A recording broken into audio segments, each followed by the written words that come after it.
आजादी के आदर्शों को समझे और बयां करे। वीरांगना रानी दुर्गावती की 453वीं शहादत दिवस पर हम उन्हें सत सत नमन करते हैं, प्रणाम करते हैं। भारत के इतिहासकारों के लिए गोंडवाना भूभाग भारत के आदिवासी वीर सपूतों, महान नारियों की वीर गाथाओं का आलेखन इतिहास के पन्नों पर जरूर दुर्लभ हो सकता है, परंतु गोंडवाना के आदिम जनजाति वंशज उन्हें याद करते हैं, प्रणाम करते हैं और हर वर्ष उनकी शहादत पर अपने आँखों को नम भी करते हैं। लोग अपने पूर्वजों की वीर गाथाओं को अपने समुदाय तथा समाज के इतिहास से पाते हैं, किंतु गोंडवाना के उन पूर्वजों का जिन्हें इतिहास ने भुला दिया, यह तो इतिहासकारों की पराकाष्ठा का एक मिसाल है। ऐसे पूर्वज जिन्होंने भारत ही नहीं दुनिया के 5 भूखंडों में सदियों सदी तक अपने कर्म और कर्तव्यों से मानव जाति को स्थायित्व प्रदान किया, उन्हें उनकी ही धरा के इतिहास में गुमनाम बना दिया गया। जरा सोचिए, यदि युगांतर में उनकी वीरता दिखाई भी गई तो दास, दस्यु, बंदर, भालू, दैत्य, दानव और राक्षस के रूप में, एक जो बुराई के रूप में प्रचारित किया गया।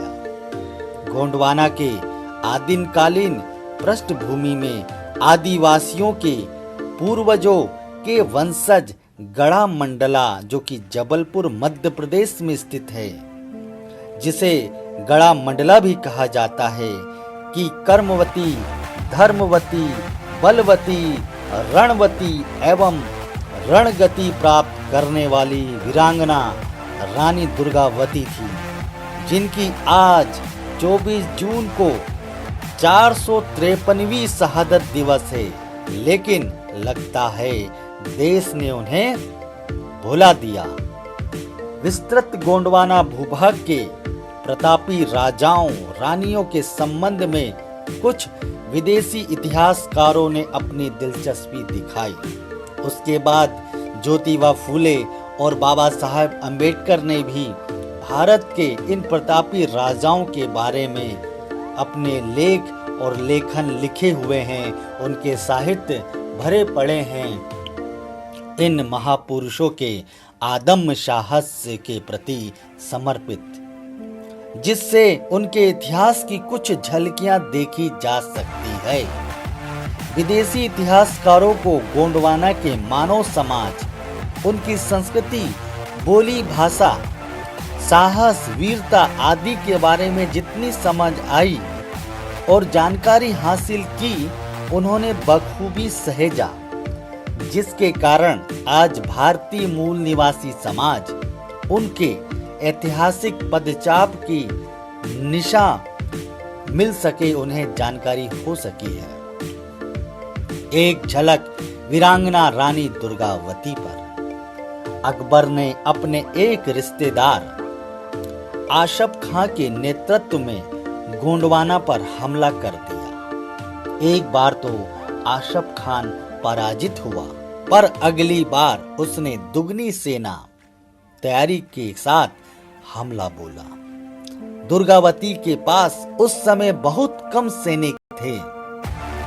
उन्होंने जबलपुर के पास नरई नाले के किनारे मोर्चा लगाया तथा स्वयं पुरुष वेश में युद्ध का नेतृत्व किया। इस युद्ध में 3000 मुगल सैनिक मारे गए। रानी की अपार क्षति हुई।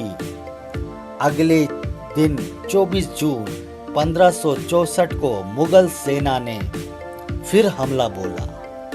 आज रानी का पक्ष दुर्बल था, अतः रानी ने अपने पुत्र नारायण को सुरक्षित स्थान पर भेज दिया।